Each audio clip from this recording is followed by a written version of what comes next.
Hi! La Chris!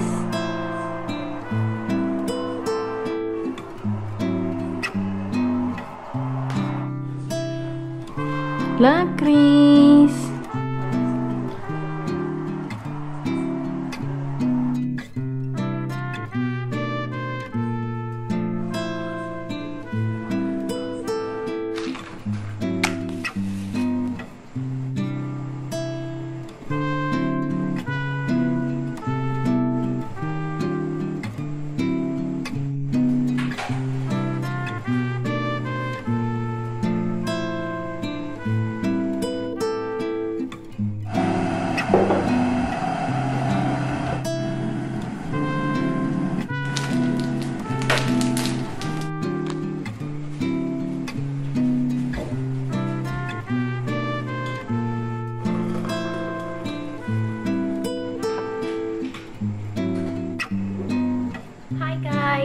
Maayong gabi, 8:47 na.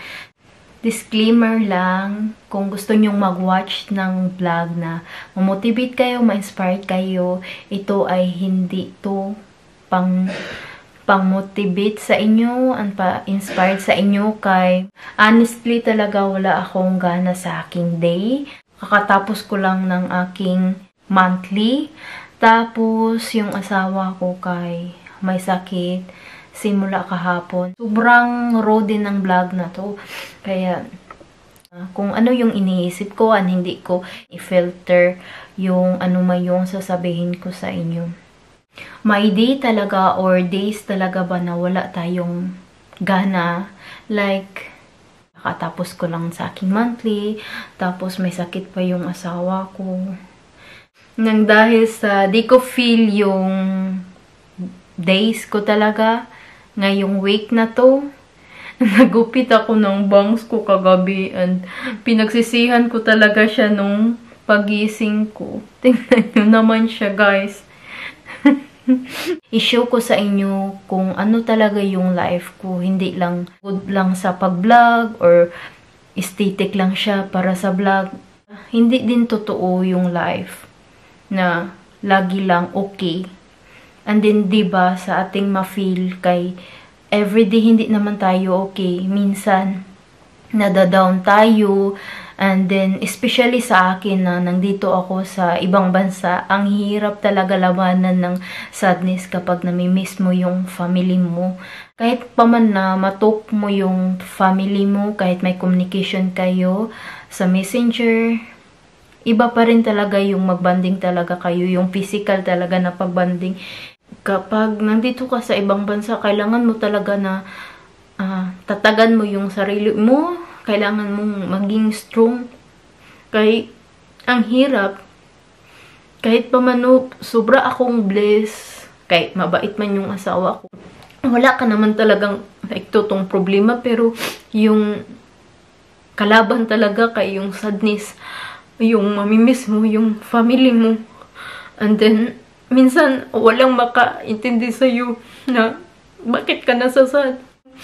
Pero, okay naman yung environment dito. Yung thankful naman ako kay God sa life ko. Pero kapag sa ibang bansa ka, like, maranasan mo talaga na ang hirap labanan ng sadness kapag nandito ka. Ganun talaga. Pero i-choose natin na maging okay tayo. I-feel natin kung ano yung ma-feel. Depende talaga yan sa atin kung paano natin i-handle. Sa ngayon na, mga ilang days na akong wala talagang gana. Umiyak ako, ganun. Sa ngayon, ito din yung mga days na nilit ko lang yung sarili ko na maging sad ako, i-feel kung ano yung ma-feel ko. May mga days din na kapag na-feel ko siya ng konti ba na nasasad ako, may ginagawa ako, yung paiba-iba siya. Minsan, pinifeel ko, minsan hindi ko pinifeel, minsan ini-ignore ko. Depende sa ano yung gusto kong gawin sa sarili ko. Ngayon, naiyak lang talaga ako. And hindi ko din pinaplano na iiyak ako sa harapan nyo. Naiyak lang talaga ako. Talaga yung iksip-iksip no, na kahit pa man na okay tayo sa partner natin, yung walang problema, ang bait, yung sobra mo ng bliss sa life mo, wala talagang takas sa sadness, oy, kay tao lang tayo, and then everyday mag-iba-iba yung feelings natin. Minsan sobra tayong happy, may mga days din tayo na okay lang, hindi tayo sad. Minsan din like sobrang down, tapos the next days iba na. Pero ang importante kay we know to handle sa stress, sa feelings na mga negative na feelings, and then paano natin i-react yung feelings natin. Kay sa ngayon ba na naging adult na ako, naging matured na ako, kapag nasasad ako, umiyak lang ako.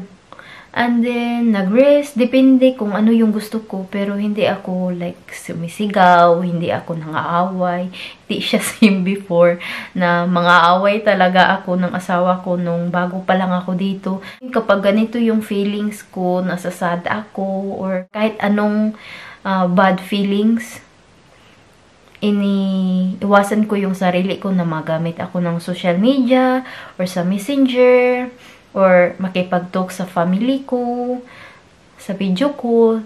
Kay ayaw ko na makalat yung bad na feelings ko or makasigaw ako na hindi ko sinasadya. Yung isa lang talaga na pwede kong ito kapag hindi ako okay or sa lahat ng emotions ko, bad or good, yung ate ko talaga.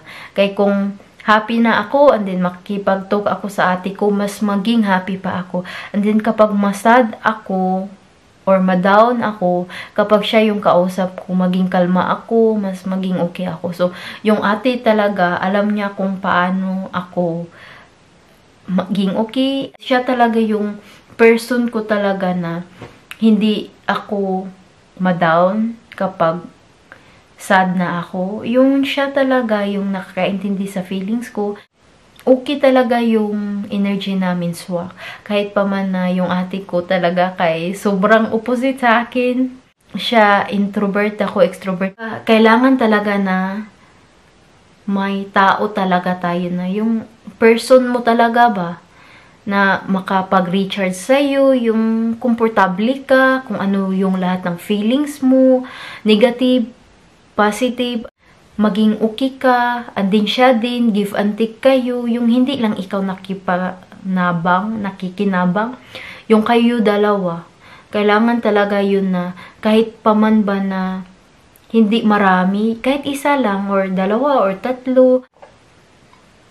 Alam nyo ba, sa ngayon ba na sinishare ko sa inyo kung ano yung naisaisip ko, and wala talagang filter kung ano yung sinasabi ko. Nilit ko lang yung nasa utak ko. Ang sinishare ko sa inyo, mas naging okay ako. Hindi nakaiyak ako. Pero hindi ko talaga yung sinasadya. Hindi ko pinaplano na kapag mag-vlog ako, iiyak ako. Ayaw ko talaga na magdrama. Kay ngayon na nag-mature na ako, hindi ako madrama. Pero kapag iiyak ako, umiiyak ako, pero hindi ako magdadamay ng asawa ko. And then makikita niya lang ako na umiiyak ako, inaas niya ako, sinasabi ko lang in the good way na di ko feel yung day ko, na-miss ko yung family ko, or naiyak lang ako kasi di ko feel yung body ko, ganun. Na hindi ako magsigaw-sigaw, yung ganun na ako mag-handle kapag di ko feel yung day ko.